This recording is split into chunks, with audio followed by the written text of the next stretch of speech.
इस युद्ध अभ्यास को लेकर दुनिया खतरा क्यों महसूस कर रही है, उसकी एक बहुत बड़ी वजह समझ लीजिए, क्योंकि ये बात समझ में आएगी तो आपको जापान में पुतिन के खौफ का मतलब भी बहुत अच्छी तरह से समझ में आ जाएगा।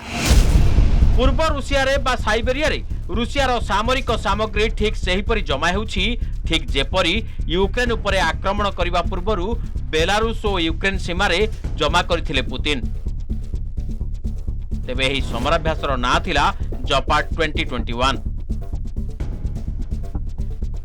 एबे प्रश्न उठुछि, जपाट 2021 परि कोन भोस्टक 2022 समराभ्यास करी किछि नुआ प्लान करूछन्ति कि पुतिन? गत थर जेतेबेले भोस्टक 2018 युद्धाभ्यास करा जायतिला सेतेबेले एथिरे शामिल होइतिले प्राय 3 लाख सैनिक। सेतेबेले एथिरे प्रथम थर पई भाग नैतिला चीन सेना। इस बार भी फौज बड़े पैमाने पर इकट्ठा हो रही है, जिसमें चीन की पहले सेना की मौजूदगी खतरे को और ज्यादा बढ़ा रही है, क्योंकि इस वक्त चीन और ताइवान में टेंशन हाई है। ताइवान को चीन अपना हिस्सा मानता है और रूस चीन के इस दावे को मान्यता देता है। वहीं अमेरिका के साथ साथ जापान ताइवान पर चीन के स्पेशल मिलिट्री एक्शन प्लान का विरोध कर रहा है। रूसियार एही युद्धाभ्यास को नहीं समग्र विश्व रे खेली जाइछि आतंक। पुतिन को एही खतरनाक युद्धाभ्यास संपर्क में चली जोरदार चर्चा।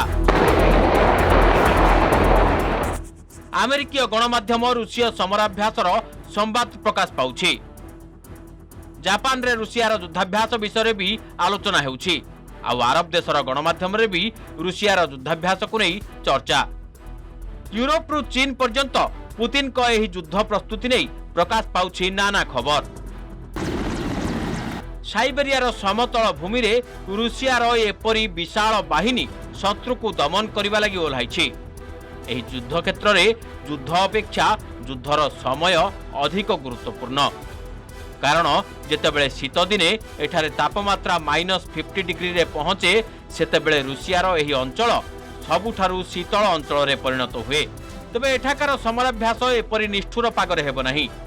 एथिरे रूसिया व्यतीत अन्य केतक देशर सेना भी रहिबे। प्रथमे समस्तंकु दुई भागरे विभक्त करा जिवो।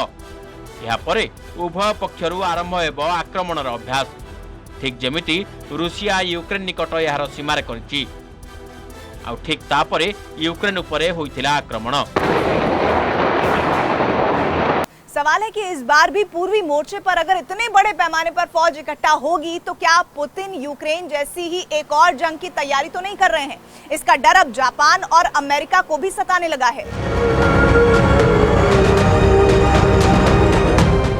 जापान रो टेंशन रो सबुठारु बड़ कारण हेउछि साइबेरिया रु भोस्टक समराभ्यासर संप्रसारण, जहां जापान निकट इटुरुप, कुनासिर, शिकोटान और हाबोमाई द्वीपपुंज को व्यापिछि। कारण जापान एही क्षेत्र गुड़ी को निजर बोली माने। आउ ये सब द्वीपपुंज को नहीं रूसिया और जापान मध्य सीमा विवाद बेस पुराना।